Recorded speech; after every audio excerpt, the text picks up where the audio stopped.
Prank calling my buddy Nate. Hey, what's up, Zach? Hey dude, water fight? Maybe later, dude. Or right now. Dude, Zach, seriously, stop! Dude, that's for getting you back last Friday. You told... No! He fried my laptop! What's up, YouTube? I hope you guys enjoyed that magical prank video. Thought it was a fun way to ring in summer. Let me know if you guys are still in school, or you've graduated, or you're still stuck in school. Comment down below. And let me know also in that comment what the most exciting thing you're gonna be doing this summer. I'll respond to the first 100 down there. But I just posted on Twitter, ask me your questions. I'm gonna answer the first 5, no matter how crazy they are. Question number 1. Jane asks, how do you get your ideas?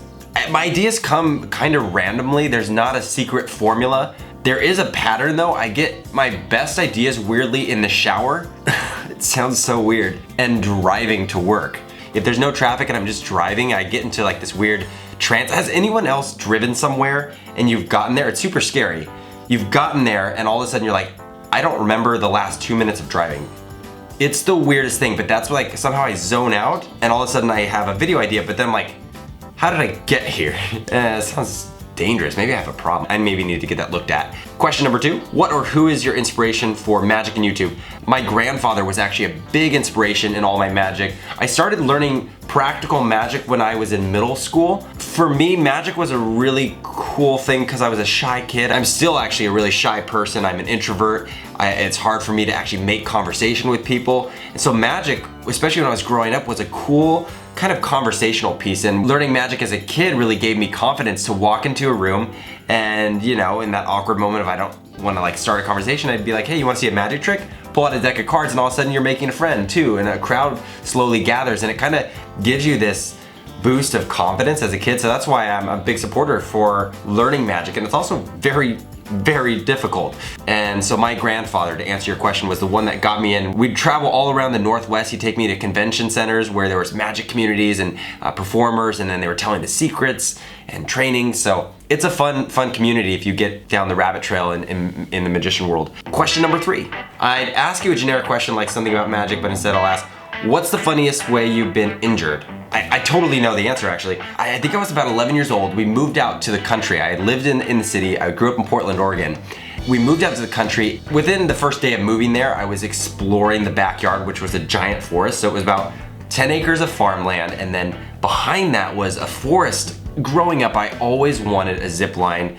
My dad and I had planned to make a zip line and we never got around to it. So I was like, you know what, I'm gonna grab some rope. I found some sort of wheel that kind of acted as that top little thing to get you across the zip line. So I built a zip line across this gully, and in the backyard, the forest went like that. I ran the line of rope from one tree on one side of the gully to the other, and I decided to make a harness for myself. So I just tied the rope around my waist and my crotch, and I went for it, and I ended up getting stuck because it wasn't downhill enough. The rope was just kind of even. I was 11, so I should have known that, but I got stuck in the middle. I'm just hanging there, but I'm screaming because my crotch hurt really bad. Totally lost all feeling below the waist. I was dangling there for like 30 minutes until my sisters finally came over and like cut the rope.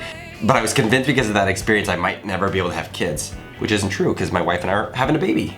It feels like a lot of YouTubers are having babies right now. Question number 4, when and how did you start your magic video? I've been on YouTube for about 9 or 10 years up to this point. When Vine came out several years ago, it was interesting because it kind of forced me to, for the 7 seconds, to tell like a quick trick. And I kind of went back to my roots from middle school and junior high learning magic, pairing that with the film that I know now. What I always felt like magic was missing was the story element. You'd see a handkerchief, a white handkerchief turned to doves. It's really cool, don't get me wrong, but I never understood the story connection. Like, why would you in your life need to throw a white handkerchief and actually get doves? So for me, Vine kind of challenged me in this weird way to like add a story to the magic and the tricks. And that's been the fun of it ever since. Did you ever find the owner of the credit card ID and cell phone? Yes, so a couple videos ago in a vlog, I went to San Francisco. I dove down with my buddy Aaron underneath the Golden Gate Bridge, and we searched for some treasure, and we found actually some cell phones and some other items. You can watch that video. I'll post a link down in the description. But we found this gal's cell phone and it had a wallet and some personal credit cards. So I asked you guys for help if you knew this girl, and I got like 1,000 responses. So I'm still going through those. Most of them are all completely fake, Thank you very much. Okay, answering a few random questions and then we're gonna call it. Favorite breed of dog? My favorite breed of dog is a boxer. And actually, it's really sad. My childhood dog that I grew up most of my life with just passed away last weekend. So it was really sad. We were on FaceTime together with my family and we watched him pass. He had a heart attack. He was 10 or 11 years old, so he was ready, and boxers kind of die at around that age. It's been a sad week. There's something about a childhood dog that is, it's like losing a friend in like a really weird way. You grow up with them. Favorite Otter Pop flavor? Green. Every time I see a green one, I'm like, give that to me. Do you like sandwiches? Yes. And you know what sandwiches I've been eating lately that I really enjoy? The Panera ones. I hadn't had them a lot before, but they have this ham and Swiss one. What was your job when you were younger? I used to work at county fairs and farmers markets popping kettle corn. I was actually the one to pour the kernels and actually learn the recipes of this Miss Hannah's kettle corn. It's amazing stuff. If you ever go to Portland, Oregon, they still have a shop up in Bridgeport Village, I believe, but it's incredible.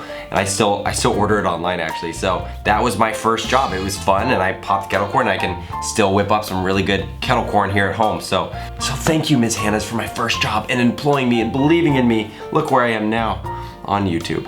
Are you actually good at Fortnite? No, I'm terrible, but I play, it's fun. Are you in a relationship? Yes. I'm married. So a lot of people were asking me to do Nerf battles.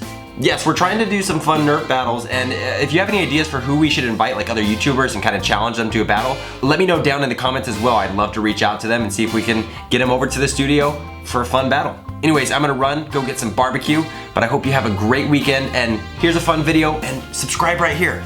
Peace.